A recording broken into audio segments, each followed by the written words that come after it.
I never meant to find it. That's the part that still bothers me the most. People like to believe discoveries happen because someone goes looking, because curiosity opens the door or obsession digs too deep. That isn't what happened here. I wasn't chasing secrets. I wasn't hunting ghosts. I was doing something boring, something ordinary, the kind of task that feels heavy only because of what it represents, not because of what it is. I was cleaning out my grandfather's house. He died quietly in his sleep, the way he lived, without spectacle, without warning. The neighbors found him 2 days later when his mail began to pile up. No note, no unfinished business anyone knew about, just a man who had lived alone for almost 40 years and left behind a house full of silence. He had moved into that house shortly after the war, never left, never remodeled beyond what was necessary.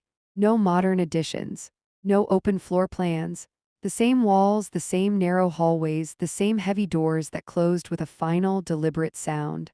The kind of house where footsteps echo even when you're trying to move quietly. He was a quiet man too, polite, measured, always listening more than speaking. The kind of person who woke before sunrise and sat at the kitchen table with his coffee untouched, staring out the window as if waiting for something that never arrived. When he talked about the past, if you asked very carefully, his answers were short, clean, almost rehearsed. How was the war? It was cold. Were you scared? Everyone was. What did you do? What I was told. That was it. No stories, no memories he lingered on, no names, no anger, no pride. It always felt less like forgetting and more like containing. Like he'd packed the past into a box and buried it somewhere deep, somewhere he never intended to dig again. I thought the house would be like that too, empty of meaning, just objects, furniture, old clothes, dust. I was wrong. The house was older than he was, built before the war, maybe even before the first. The walls were thick and uneven, plaster laid by hand. When the wind blew, the structure didn't creak, it settled as if adjusting its weight. The hallway closet was the last thing I planned to clean. It was narrow, barely wide enough for a coat rack, and it always smelled faintly of metal and something damp. I assumed there had been a leak at some point, or old pipes. When I removed a loose wooden panel near the back, one I'd bumped into by accident, I expected dust. Maybe old wiring, maybe a forgotten stash of letters. Instead, my fingers hit metal. Cold, smooth, not rusted. There was a narrow metal box wedged between the studs, fitted so precisely it looked like it had been built into the house rather than hidden inside it. No lock, no markings, just weight. I had to pull harder than expected to get it free. It resisted, not physically, but in a way I can't quite explain. Like removing it disturbed something that had settled into place over a very long time. Inside was a notebook. Small, black, cloth-bound. The corners were worn smooth, not from age alone but from handling. It wasn't decorative. It wasn't sentimental. It was practical. Military issue. I recognized it immediately, though I couldn't say how. The paper was thin but durable. The binding reinforced. The kind of thing meant to survive mud, rain, and being shoved into a pocket again and again. His name was written inside the cover in careful block letters. Full name, service number, unit designation. Below that, a date. I remember sitting down on the hallway floor without realizing I had. The house felt different with that notebook open, quieter somehow, like the walls were listening. At first, it read like a normal war journal. Marches, weather, rations, equipment checks, names of men I didn't recognize, locations that matched known campaigns, France, Belgium, places I could find on a map without trying too hard. He wrote plainly, no emotion, no embellishment, just facts. Moved at dawn, rain, 2 men sick. Lost a truck to mud, recovered supplies. Shelling distant, no engagement. It was calm, almost sterile. Too calm. Most war diaries I'd read, excerpts in books, museums, articles, were messy, emotional, angry, afraid. Even when people tried to sound objective, fear leaked through the cracks. This didn't. It felt less like memory and more like reporting, like he wasn't writing for himself at all. About halfway through the notebook, the entries changed. Not abruptly, not in a way you could point to and say here. It was subtler than that. like noticing a room has grown colder only after you start shivering. He stopped naming locations. He stopped using dates the way he had before. Instead of April 12, he wrote day 3. Instead of France or Belgium, he wrote the site. That was the first time I felt genuine unease. One entry stood out immediately, as if it had weight. He wrote that they had been reassigned. Not transferred, reassigned. No paperwork, no written orders, no insignia on the officer who delivered the message. The man wore a uniform that almost fit regulation but not quite. Clean, unwrinkled, unmarked by rank. Just a verbal directive. And a warning. Do not discuss this assignment, do not write letters about it, do not record locations. Failure to comply would be treated as desertion. He described traveling at night. Trucks with covered windows, engines kept low, headlights dimmed or blacked out entirely. The men were told not to look outside, not even when the trucks slowed or stopped. He wrote that one soldier tried anyway. Just curiosity, he said, just a quick glance. That man was pulled away before anyone could see where they were. Not arrested, not shouted at, just removed. 2 men took him by the arms and led him into the darkness. No explanation, no paperwork, no return. His name never appeared again. The next several pages described work that didn't sound like combat. Digging, clearing rubble, securing perimeters around something already destroyed, guarding entrances that led nowhere visible. He wrote about an underground structure, older than the surrounding ruins. Not bombed, not collapsed, just buried deliberately. The walls were marked with symbols none of them recognized. Not German, not religious, not mathematical, shapes that repeated but didn't form patterns the eye could settle on, angles that felt wrong to look at for too long. He wrote that standing near them caused headaches, nausea, a sense of pressure behind the eyes. One man vomited without warning, another fainted. They were told not to touch the walls. Not because of danger. Because of contamination. He didn't explain what that meant, only that the word was used repeatedly and no one asked questions anymore. Then the journal skipped forward. Several pages left blank. When the writing returned, the handwriting had changed. Less steady, tighter, as if he were trying to use as little space as possible. The sentences were shorter, more fragmented. He wrote that men were being rotated out, not sent home, not reassigned. Sent back. He didn't explain where. He wrote that some men refused to go underground after what they'd seen. Those men were removed first. He wrote that they were told the mission never existed. That if anyone asked, they were on leave. That the site was a rumor. That rumors were dangerous. The last entry in that section ended with a sentence that still surfaces in my mind when I'm trying to sleep. The war will not end when they say it does. I closed the notebook after that. Not because I was finished reading, but because I felt watched. I know how that sounds. I know how easy it is to dismiss. But sitting there on the hallway floor with the house empty and the afternoon light fading, I had the unmistakable sensation that I had crossed a line I didn't know existed. Like the act of reading itself was a kind of trespass. I told myself it was imagination, grief, fatigue, the natural effect of reading something unsettling in a quiet house. So I stood up, put the notebook back in the metal box, slid it into my bag, and finished cleaning for the day. But that night I dreamed of tunnels. Not the dramatic kind, not collapsing caverns or monster-filled depths, just narrow corridors stretching forward, lit by bare bulbs that hummed softly. The walls were close enough that I could touch both sides at once. And somewhere ahead, always just out of sight, something was breathing. When I woke up, the house felt colder than it had the night before. I told myself I wouldn't read more, that some things were better left alone, that my grandfather had lived a long, quiet life and whatever this was hadn't followed him into the end. I told myself that. I opened the notebook again the next morning. Daylight helped a little. The kitchen window let in pale winter sun, and the sound of a neighbor's car starting outside reminded me the world was still normal, still structured, still obeying rules I understood. The words on the page didn't change. They didn't soften in the light. If anything, they felt more deliberate. The entries after "the war will not end when they say it does" were sparse, not blank, just restrained, like someone writing while afraid of being interrupted. He described being relocated again. No trucks this time, trains, unmarked cars coupled behind regular freight, doors sealed from the outside. They traveled during hours when stations were empty, passing through towns without stopping.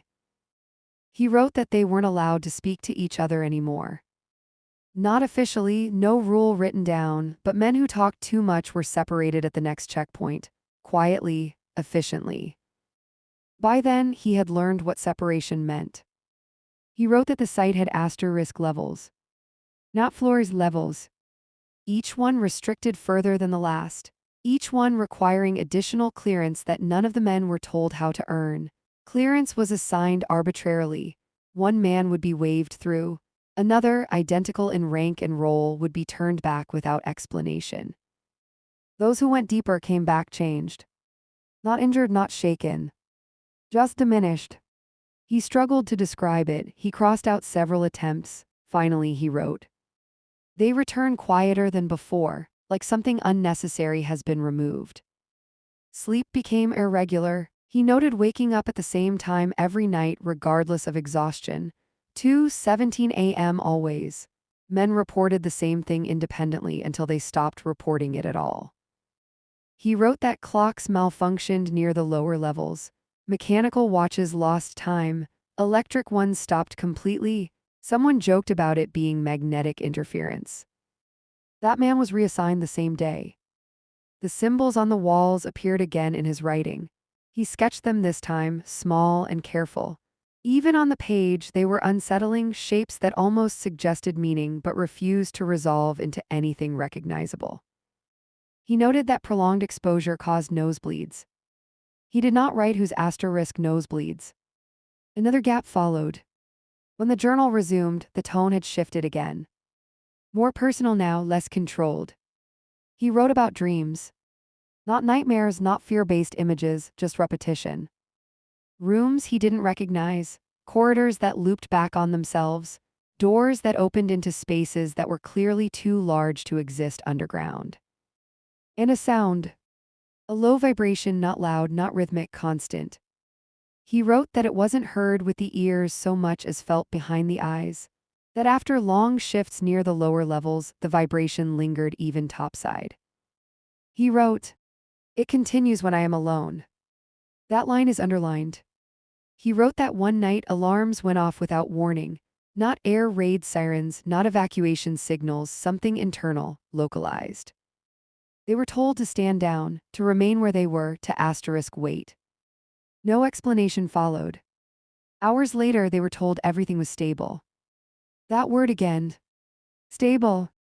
The men were dismissed, rotated, reassigned, sent back. By then he was certain back did not mean home. He stopped writing for several days after that.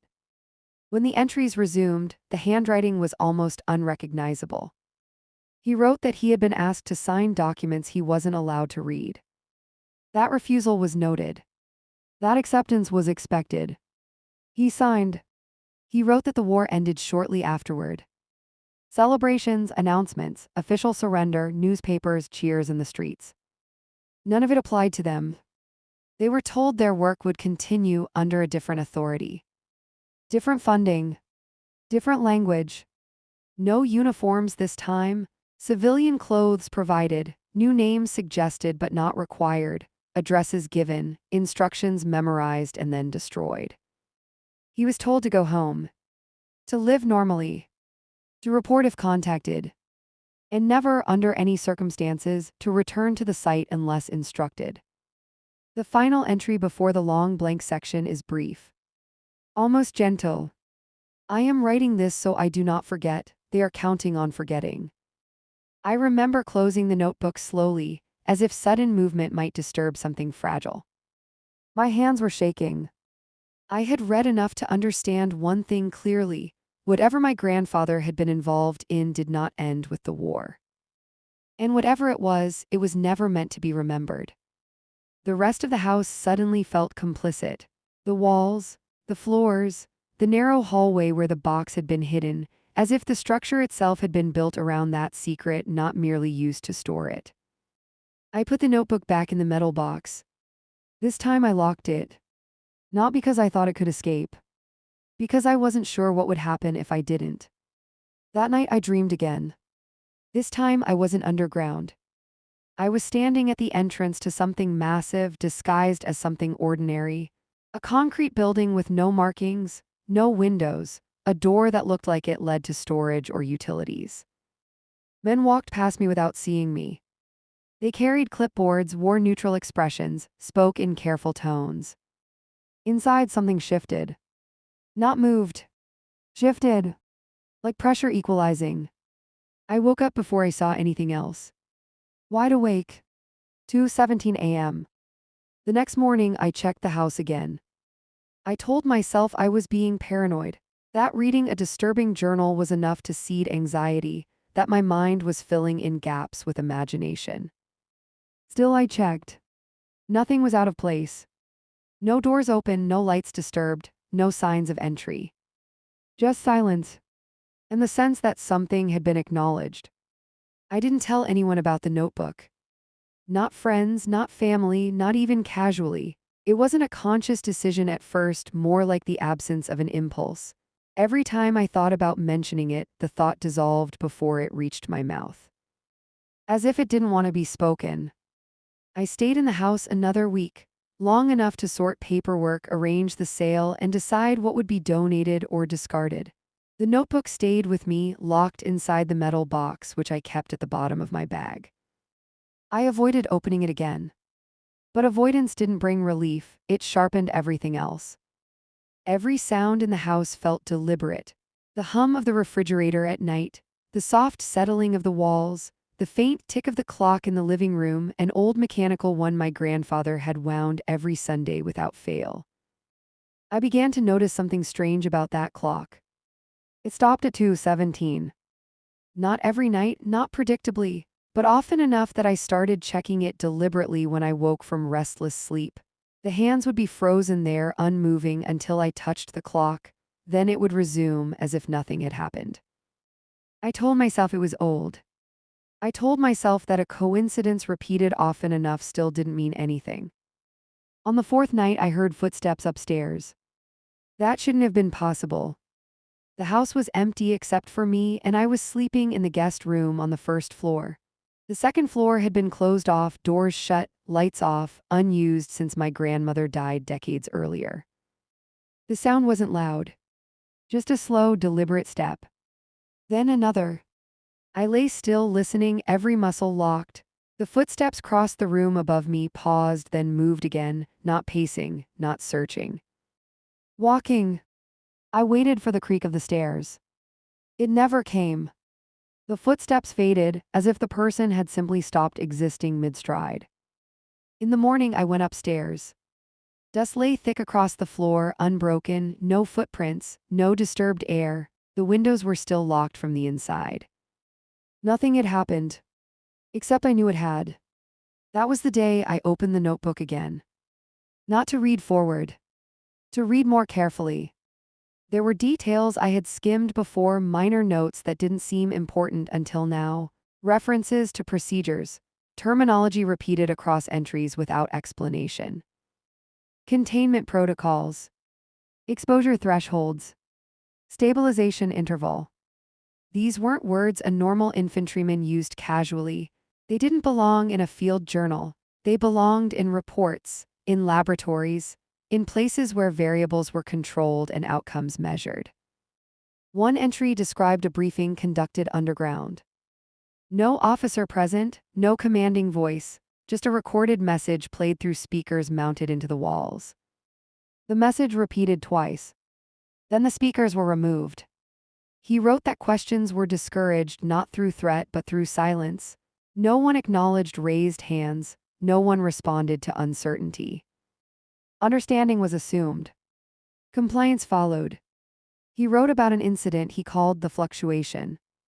No details, just that it happened suddenly and affected only those closest to the inner chamber. He was stationed one level above. He wrote, "We felt it before we heard anything, pressure like depth, men dropped to their knees, one screamed then stopped. Afterward they were told everything was stable." Always that word. Stable didn't mean safe. It meant ongoing.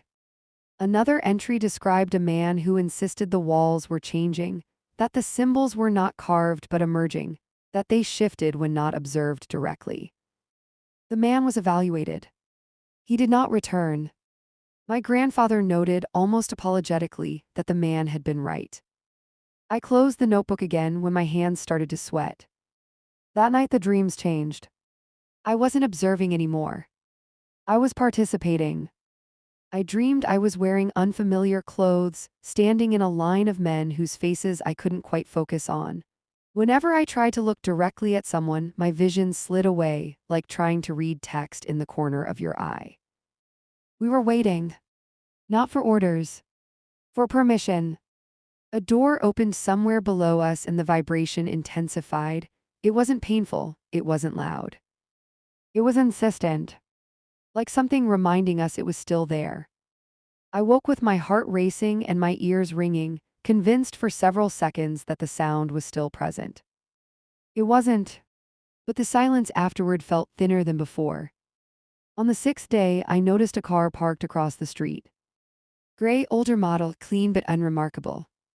It wasn't illegal, it wasn't blocking anything, just sitting there. The driver didn't get out. When I stepped onto the porch, the engine started. The car drove away slowly, not hurried, not cautious. As if it had finished waiting.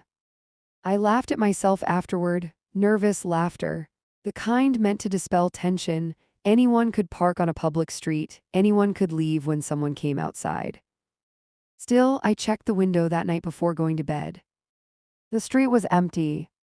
The next morning the car was back. Same spot. Same orientation. I didn't go outside. After that, things accelerated, not dramatically but unmistakably. The phone rang once and went silent when I answered. Mail arrived addressed to my grandfather, dated years after his death. One envelope contained nothing but a blank sheet of paper folded precisely in thirds. The clock stopped again. 2:17. I started sleeping with the lights on. On the final night in the house, I decided to finish reading part 1 of the notebook. I needed to know how it ended, needed some sense of closure before I left. I sat at the kitchen table, the notebook open, the metal box beside it. The last entries before the blank section were shorter, tighter, written as if time itself were limited. He wrote that he had been contacted again. Not officially, no uniforms, no paperwork. A knock at the door. 2 men, middle-aged, polite, well-spoken. They used his name without introduction, asked if he was still willing to assist. He wrote that he said yes without asking why. He wrote that he didn't feel like he was agreeing. He felt like he was remembering. They told him the site required monitoring. Not maintenance. Observation. They told him most of the men were gone now, retired, deceased, unreachable. He was one of the few who could still be trusted. Trusted to do what he didn't write. Only that he was given a phone number. That it rang once every few years. Always at night. Always at 2:17. The last entry before the blank pages reads, "They say it responds better when familiar patterns are present." I sat there for a long time after finishing that page. Long enough for the house to settle. Long enough for the refrigerator to cycle off. Long enough for the clock to tick once then stop. I looked up. 2:17. The phone rang. I didn't answer it. It rang once. Then stopped. I packed my things that night. Left before sunrise. I didn't look back at the house when I drove away. Some places don't like to be watched while they're being abandoned. After that line there was a gap. Several blank pages. At first I thought they'd been torn out, that maybe someone, my grandfather or someone else, had removed them deliberately. But when I held the notebook up to the light, I could see the paper was intact, untouched, no impressions, no indentations from writing on adjacent pages. He had left them empty on purpose. That bothered me more than if they'd been ripped away. Then the writing returned. Dated 1946. That date didn't just feel wrong, it contradicted everything I thought I knew. My grandfather officially returned home in late 1945. There were photographs to prove it. Him standing stiffly in borrowed civilian clothes.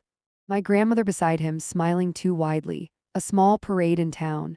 A folded flag. A discharge certificate framed in the living room, its glass polished obsessively.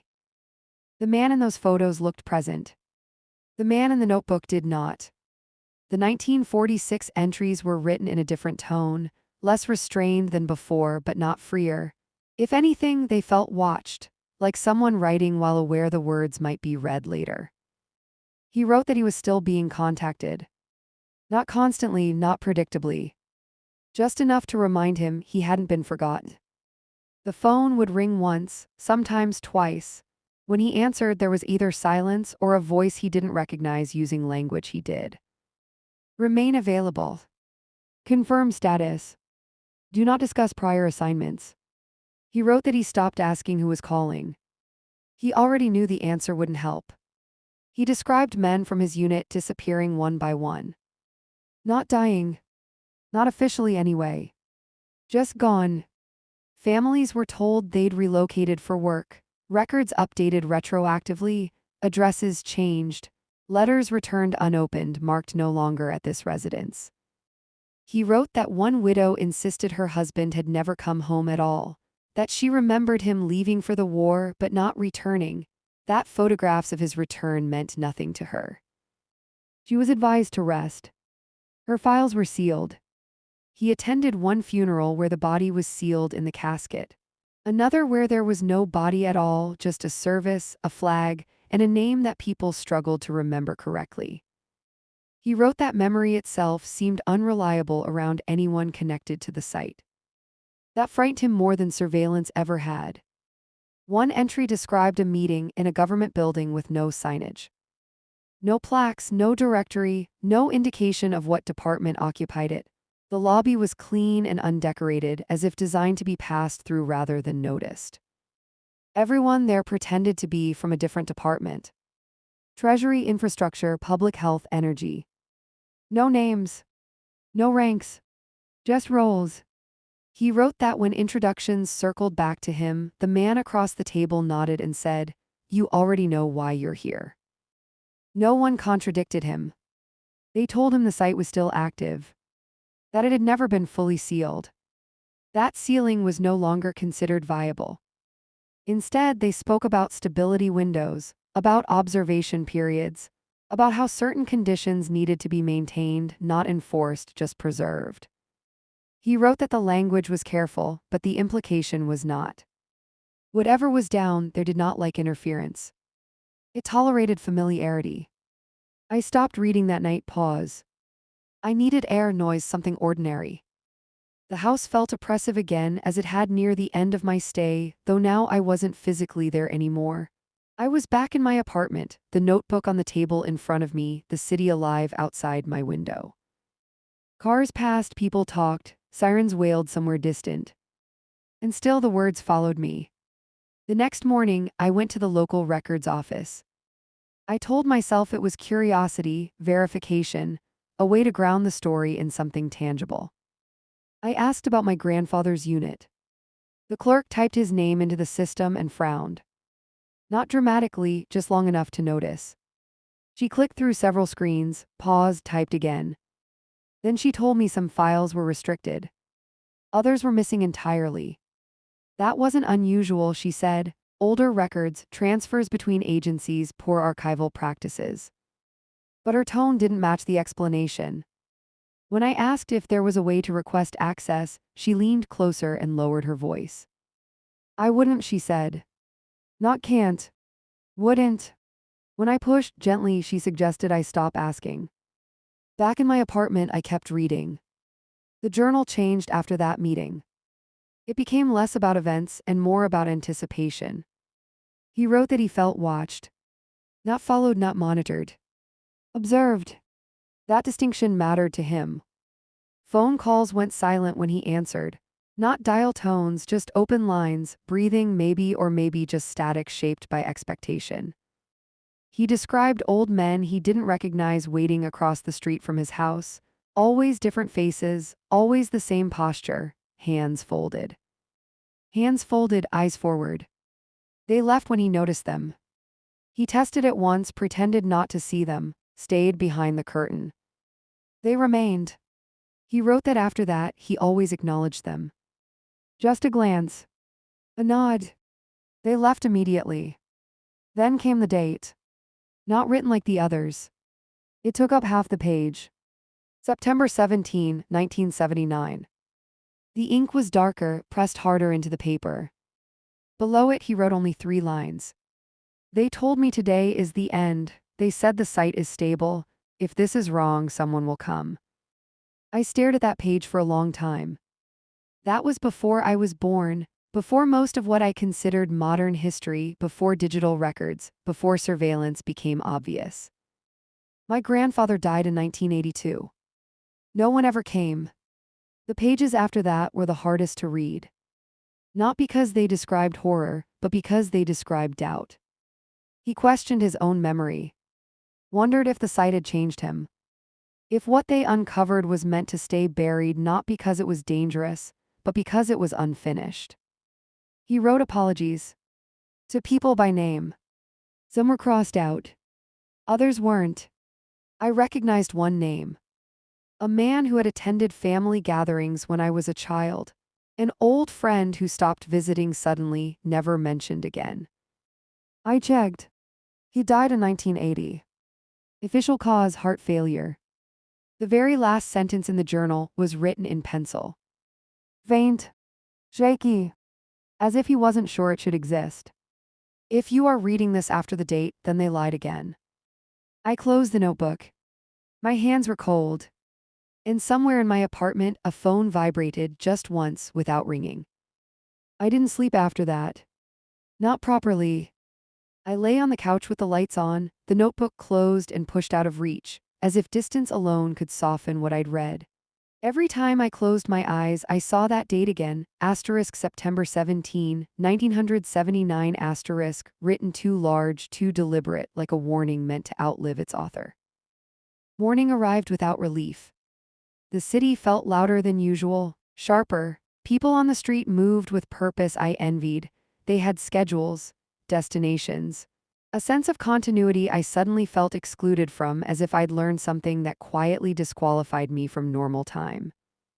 I took the day off work without explaining why. Instead, I tried to understand the date. I checked newspapers, archives, microfilm at the library, nothing, no disasters, no blackouts, no unexplained evacuations, no spikes in emergency response, no near misses quietly acknowledged years later. That was the worst part. If something had almost happened, if there had been a visible scar, it would have given shape to my fear, a cause and effect. But September 17, 1979 passed like any other day. Which meant whatever my grandfather was afraid of didn't announce itself. It didn't need to. I went back to the notebook again, slower this time.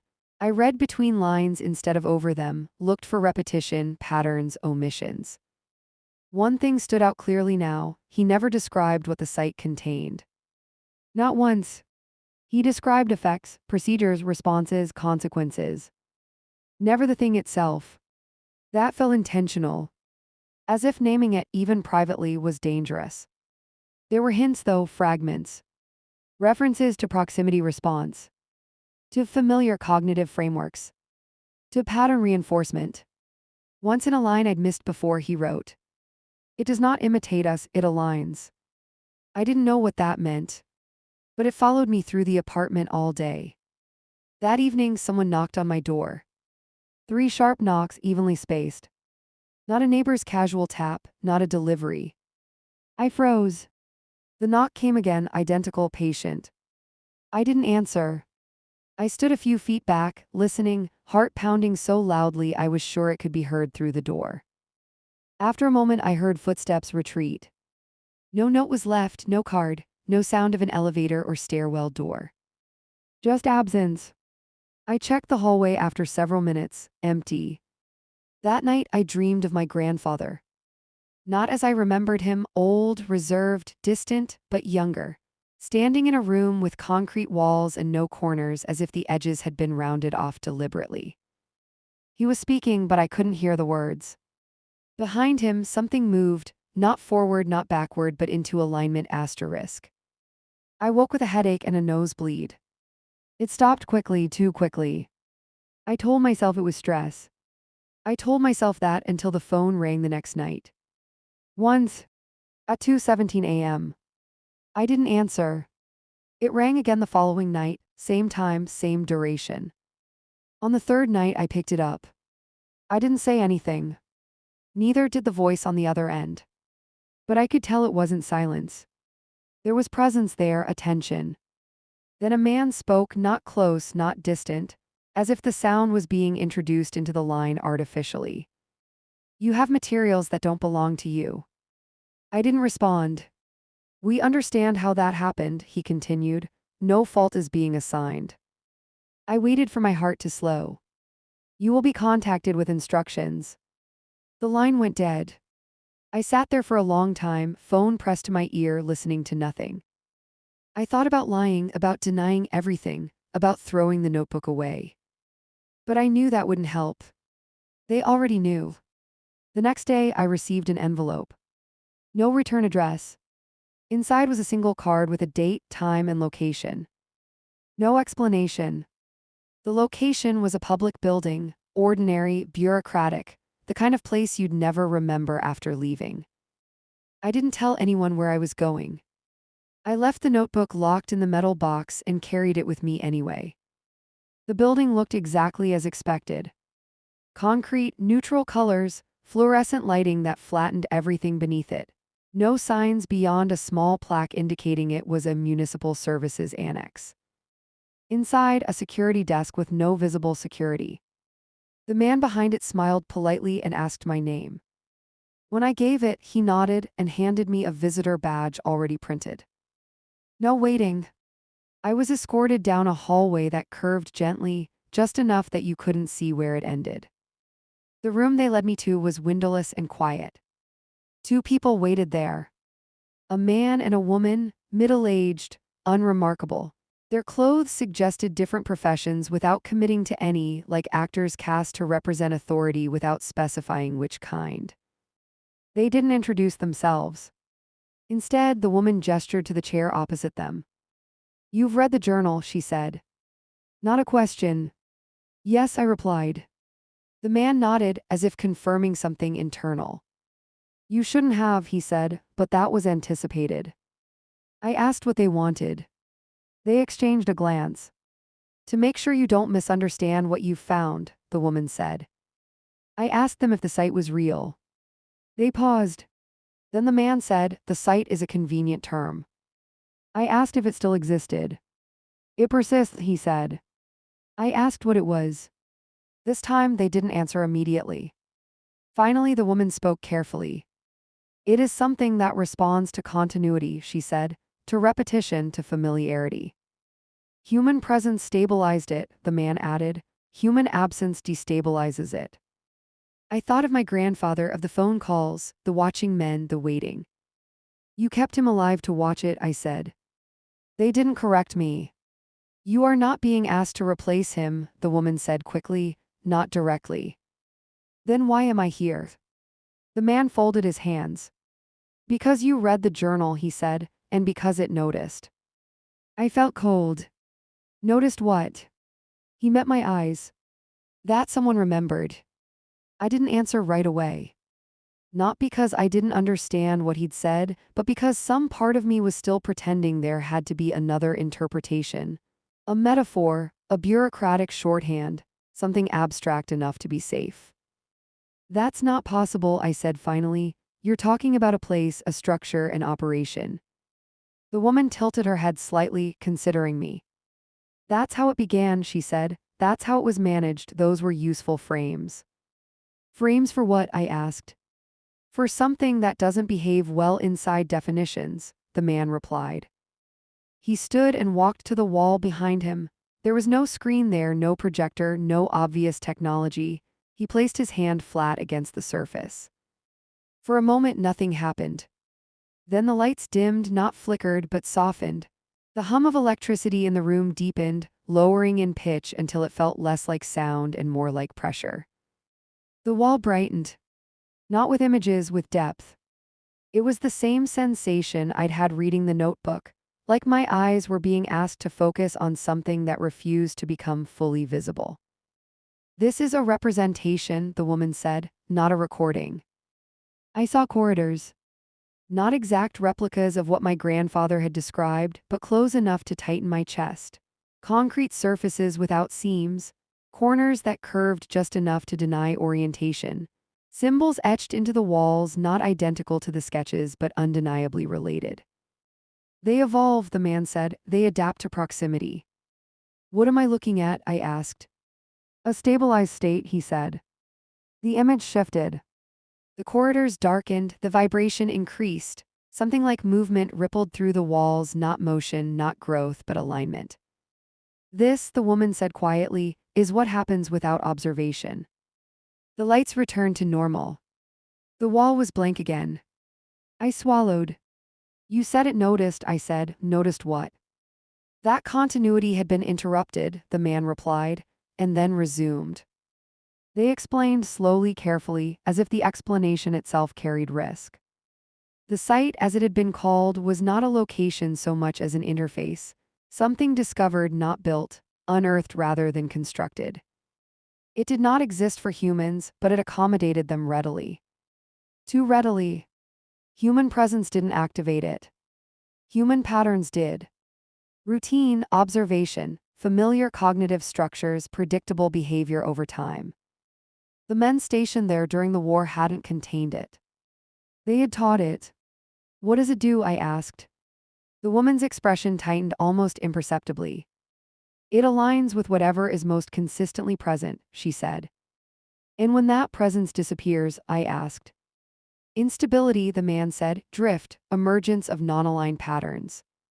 I thought of the men who had gone deeper and returned diminished. "What happens when it aligns with something that isn't human?" I asked. They didn't answer.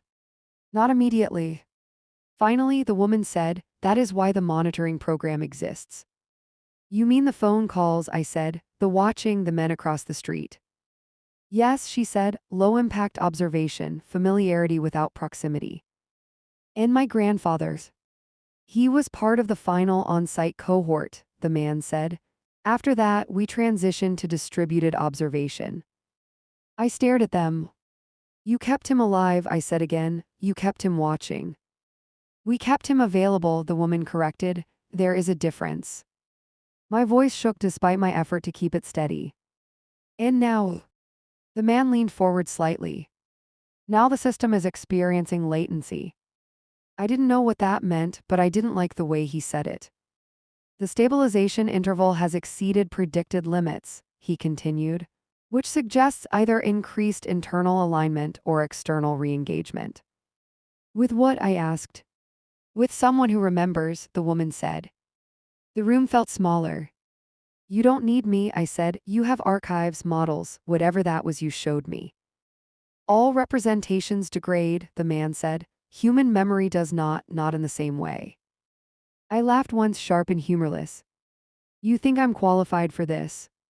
"No," the woman said honestly, "but you are connected," and it responded. "How?" She hesitated. "Your dreams," she said, "your sleep cycle, the phone calls." "You're monitoring me," I said. "Yes," she said, "but not actively." "That's not better." "It's safer," the man said. I stood up. "I'm not agreeing to anything," I said. "No one is asking you to," the woman replied. She slid an envelope across the table. Inside was a small device, black, smooth, about the size of a pager. "This will activate once," she said, "only if necessary." "What does it do?" I asked. "It signals acknowledgement," the man said. "To what?" "To the site," the woman said, "or whatever term makes you more comfortable." I left without saying goodbye. Outside, the city felt wrong, too loud, too sharp, like a set piece after you've seen backstage. People moved past me without noticing, unaware that their routines were the very thing something else depended on. That night, the dreams returned stronger. I wasn't underground this time. I was standing in my grandfather's house. But the hallway was longer than it should have been, the doors repeated, the walls curved. At the end, the closet door stood open. Inside was darkness. And the vibration. Not threatening. Expectant. I woke at 2:17. The device on my nightstand pulsed once with a soft, steady light. Then stopped. In the morning, there was a message on my phone. No sender. Just text. Observation window narrowing. I sat on the edge of the bed, the notebook heavy in my hands, and understood something my grandfather must have realized decades ago. The site didn't need guards. It didn't need walls. It needed witnesses. And witnesses age. I tried to refuse without saying the word. That sounds cowardly, but refusal felt dangerous, not because they would punish me, but because refusal itself seemed like a kind of absence. In absence, I was beginning to understand, was the one condition none of them could tolerate. So instead, I delayed. I didn't activate the device, I didn't respond to the message, I didn't contact the people from the building again. I went back to my routine. Work, commutes, grocery shopping, conversations that skimmed the surface of things. I laughed at the right moments. I nodded when expected. I pretended I wasn't constantly listening for a sound beneath everything else. The vibration never fully went away. It was subtle, easy to mistake for fatigue, for stress, for blood pressure or poor sleep. But once you notice something like that, you can't unnotice it. It was strongest in quiet rooms.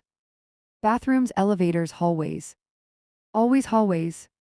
I started keeping track of time without meaning to, not obsessively, but attentively, noticing how often I woke before my alarm, how frequently I glanced at clocks without checking the hour. 2:17 appeared everywhere.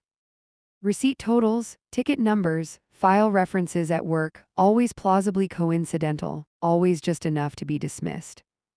That's how it worked, I realized. It never demanded belief. It only rewarded familiarity. I returned to the notebook again, not to read, but to listen to it, to the rhythm of my grandfather's thoughts, to the way his writing tightened over the years, growing more cautious, more deliberate, as if he were shaping himself to fit something else's expectations. One section near the end caught my attention, a marginal note I'd overlooked before. Written vertically, squeezed between paragraphs. Attention without proximity seems safest. I understood that now. They hadn't needed him to go back underground. They needed him to remember it existed. And to remember it consistently. That was the role. Witness. Anchor. Pattern. The realization didn't come with panic. It came with resignation. The phone rang again that night. This time I answered. The voice was different, younger maybe, or just less practiced. You've been experiencing contact indicators, it said. Yes, I replied. We need to confirm alignment, it said. With what, I asked. With continuity, the voice said, with inherited familiarity. I thought of my grandfather, of the way he'd sat at his kitchen table every morning, staring out the same window at the same stretch of street for decades. You want me to replace him, I said. No, the voice said, we want to extend the interval. How? By allowing observation to continue, it said, without escalation. And if I refuse? There was a pause. Then other patterns will attempt to assert themselves. I didn't like how carefully that was phrased. What happened in 1979? I asked. Another pause, longer this time. The stabilization threshold was nearly breached, the voice said. Several observers were lost. Lost how? They became misaligned. I thought of the men who returned quieter, smaller, of the ones who never came back at all. In my grandfather, I asked. He maintained alignment, the voice said, until he no longer could.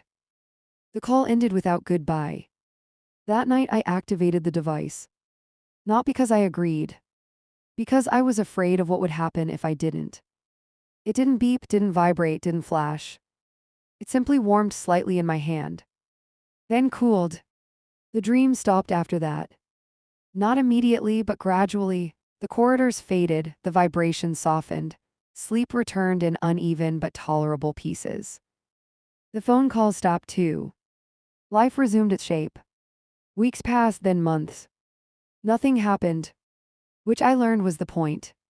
On the anniversary of my grandfather's death, I visited his grave for the first time in years. I stood there longer than necessary, listening to the wind in the trees, the distant sound of traffic. I wondered how much of his life had been spent waiting. How many mornings he'd woken relieved that nothing had changed. How many nights he'd gone to bed hoping nothing would. I understood him better now. The fear wasn't of catastrophe. It was of transition. Years passed. The device remained inert. The notebook stayed locked away. I lived my life carefully, not quietly, but consistently. Routine became comfort. Familiarity became armor. Then one night I dreamed again. Just once. I was standing in a room with no corners. The walls were smooth, featureless. Something was there, not visible, not audible, but present. And for the first time it felt calm. Aligned. When I woke, the device was warm. And my phone displayed a single message. Asterisk interval extended. I sat on the edge of the bed as dawn crept through the window, understanding at last what my grandfather had carried all those years. Not guilt. Not terror. Responsibility. The knowledge that some things don't need to be defeated. They need to be remembered. And watched. And waited out. I checked that date over and over. September 17, 1979. I wrote it down on scraps of paper, typed it into search engines, cross-referenced it with public archives, classified operation timelines, seismic records, power grid reports, even obscure academic journals that tracked anomalous events decades after the fact. Nothing. No disasters, no evacuations, no unexplained deaths in statistically meaningful numbers, no blackouts beyond what any city experiences in a year, no strange gaps in satellite data, no emergency declarations quietly rescinded. It was an ordinary day. That terrified me more than anything I had read in the notebook. Because if something nearly happened, if the site had almost failed, then there should have been some trace, some scar in the world's memory, a ripple large enough to leave evidence behind. But September 17 passed like every other Tuesday. Which meant whatever was being watched didn't express itself through spectacle. It didn't need attention. It needed continuity asterisk. I began to understand why the people involved never used dramatic language, why they avoided metaphors that suggested violence or invasion or apocalypse. This wasn't an ending. It was a drift. And drift is harder to notice until you're too far gone to swim back. I tried to contact military historians again, more carefully this time. I avoided names, avoided dates, framed my questions as theoretical. Most didn't respond. One did. A retired academic who specialized in Cold War logistics, not covert operations, not intelligence. Supply chains, infrastructure, the unglamorous parts of war that rarely made headlines. His reply was a single paragraph. Some operations were never intended to conclude. They were designed to be maintained until maintenance itself became unnecessary. If you're encountering gaps, consider that silence may be the outcome, not the cover-up. When I asked what that meant, he stopped replying. After that, I stopped asking questions. Not because I had answers, but because I recognized the pattern. Inquiry created disturbance. Disturbance attracted attention. Attention invited proximity. And proximity was what they had spent decades avoiding. Life settled into a careful rhythm. Not paranoid, not withdrawn. Just deliberate. I kept my routines consistent, my schedule predictable, my movements boring enough to be forgettable. I didn't travel without reason. I didn't break habits once they formed. At first, that felt like surrender. Later, it felt like stewardship. The device remained with me. I didn't keep it hidden anymore. It sat in a drawer beside my bed, inert, unremarkable, occasionally warm, occasionally cold, never active for long. I stopped trying to interpret it. Interpretation implied agency. This wasn't about control. It was about presence. Sometimes I wondered if the site still existed in a physical sense. If it was still underground, sealed behind layers of concrete and paperwork. Or if it had been dismantled piece by piece, its materials repurposed, its location erased. Other times, I suspected it was never bound to one place at all. That site had just been a convenience.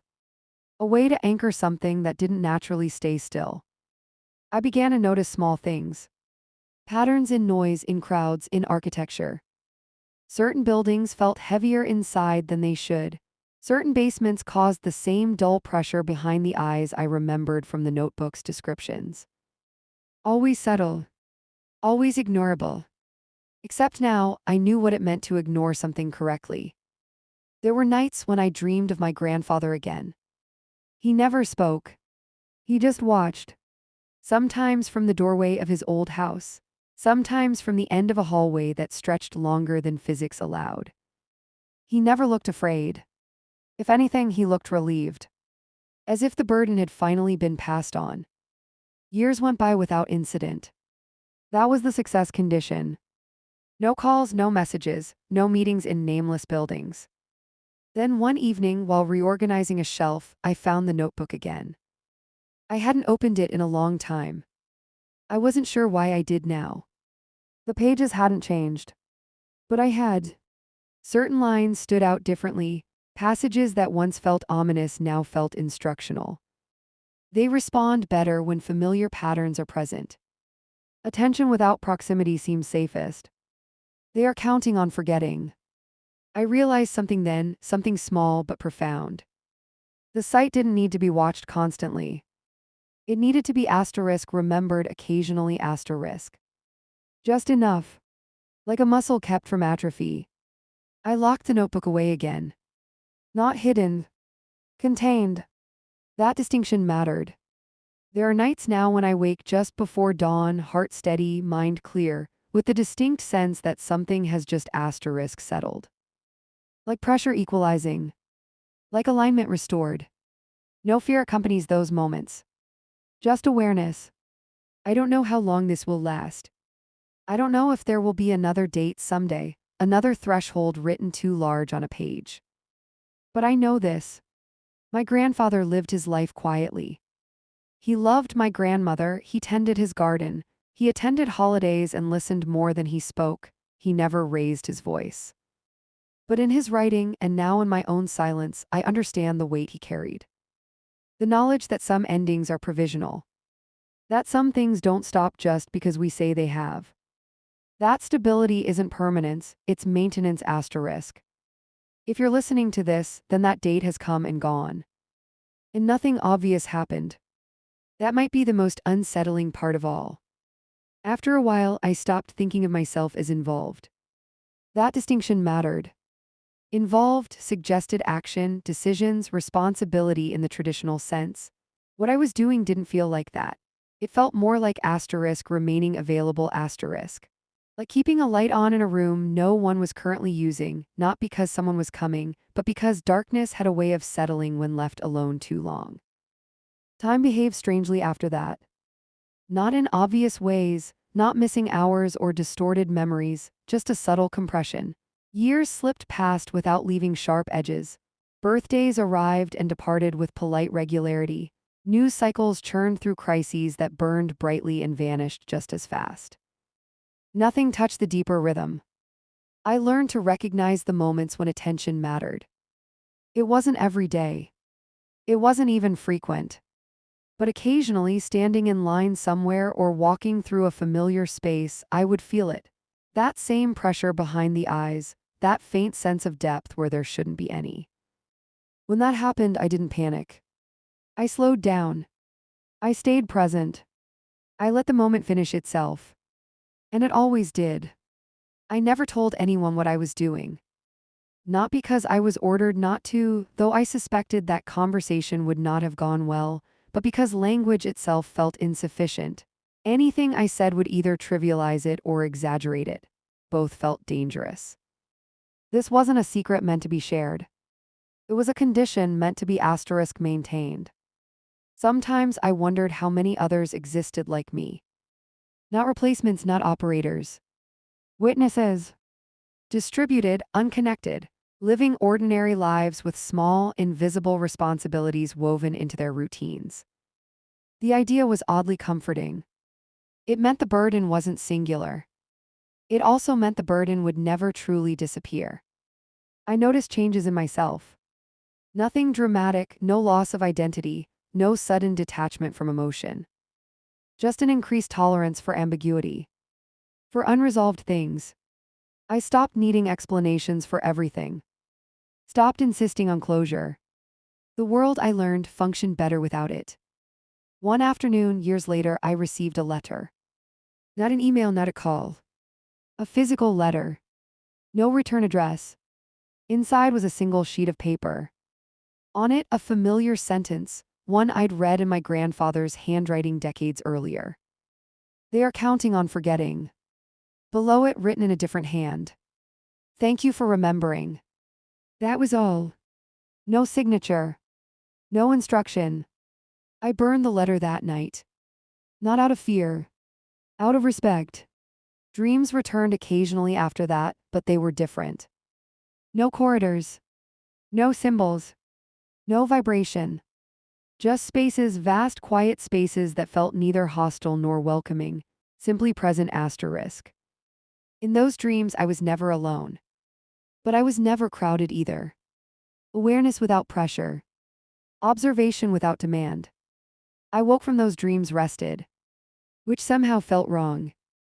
I began to consider the possibility that the site, whatever form it now took, had changed. Not weakened. Not escaped. Adapted. To us. To the way we lived now. Distributed attention, fragmented routines, endless low-level observation through devices and screens. The thought unsettled me. Not because it implied danger, but because it implied success. If alignment no longer required specific individuals, specific places, specific rituals, then what role did I serve now? That question lingered longer than I liked. The device answered it eventually. One night it activated without warning. Without light. Without warning. My phone followed a second later. A single message. Asterisk transition phase approaching. I didn't respond. I didn't need to. That wasn't a request. I felt it over the next few weeks. Subtle shifts. The pressure returned more frequently, though never strongly. The sense of presence sharpened, then softened again, like a system recalibrating. I adjusted my routines without consciously deciding to. More consistency, less variation. Not isolation. Alignment. I found myself drawn to certain places, public, unremarkable locations where people passed through without staying long. Transit hubs, libraries, government buildings with no signage. I didn't do anything there. I just was. And something somewhere noticed. The realization came slowly, and when it didn't frighten me. I wasn't maintaining the site anymore. I was participating in something larger. A distributed equilibrium. The site hadn't vanished. It had dissolved not into chaos, into pattern. That's when I understood why September 17, 1979 left no mark. Why no alarm sounded, no disasters unfolded. The alignment had been restored just in time. Not by force. By memory. By continuity. By people who stayed when forgetting would have been easier. I don't know what comes next. Neither did my grandfather. That was never the point. What matters is this. If you're listening to this now, then you are part of the pattern too. Not because you believe it. Not because you fear it. But because awareness, even passive awareness, counts. It always has. After I accepted that, things became quieter. Not easier. Quieter. The difference matters.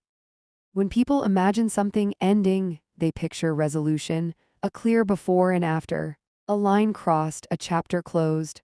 What actually happens, what asterisk always happens, is a redistribution. Weight doesn't vanish, it shifts. I stopped waiting for a final signal.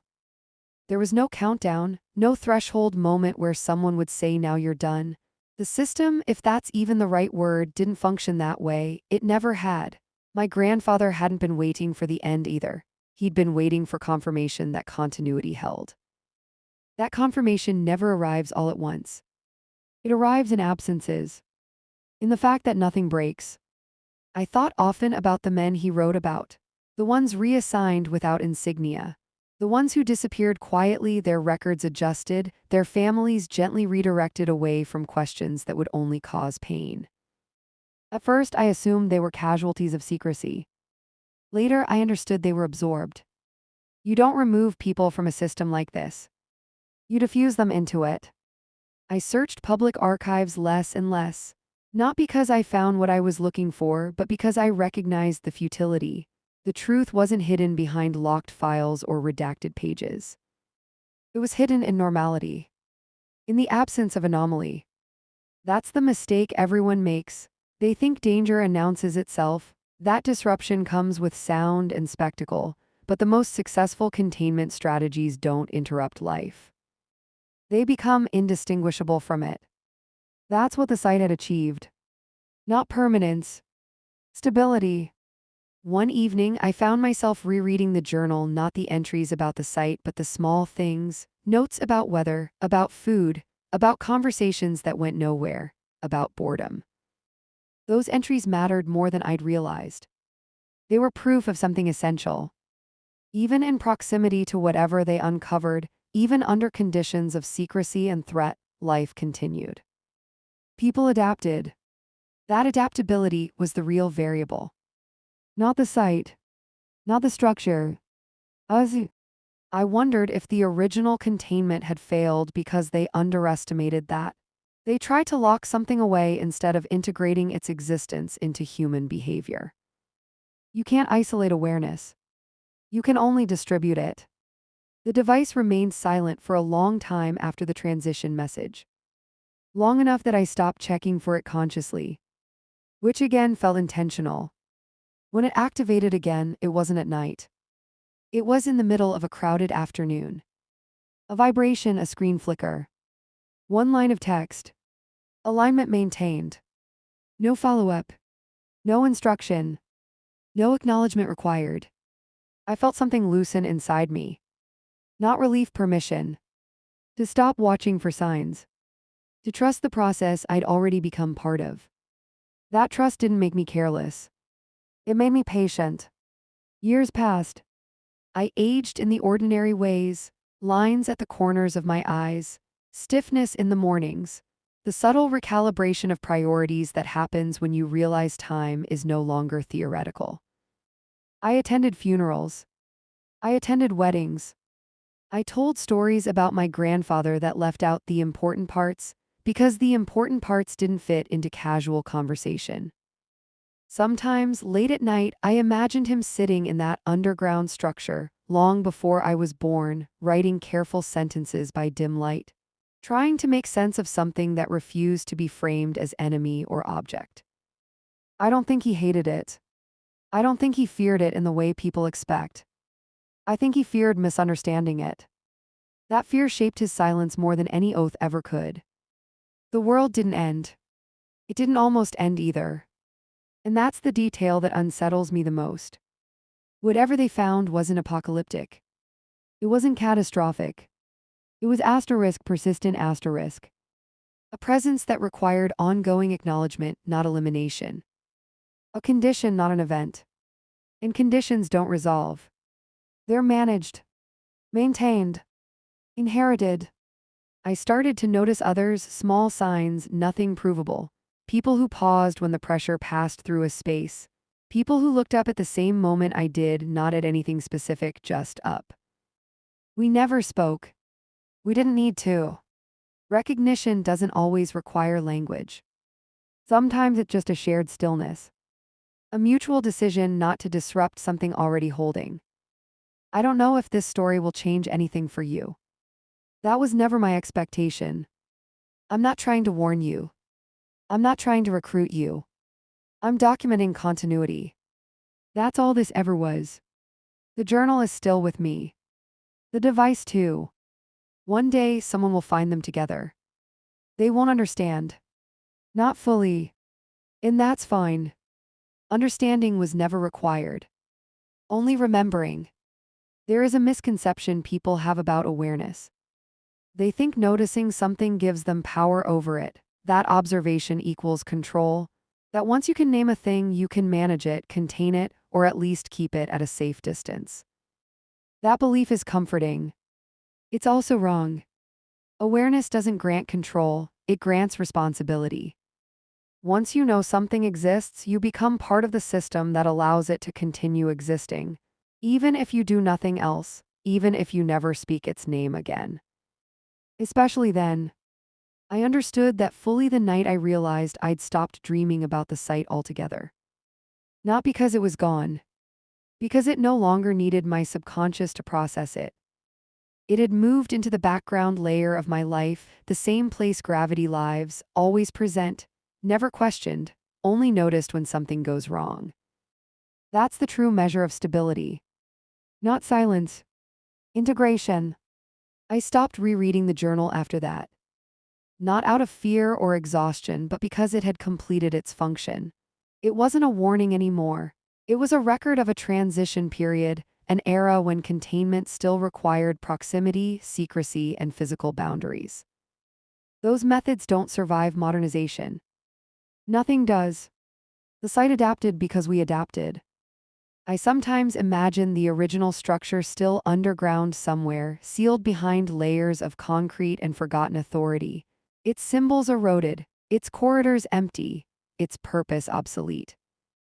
Or maybe it collapsed entirely, not in failure but in surrender, no longer needed once the alignment spread beyond walls.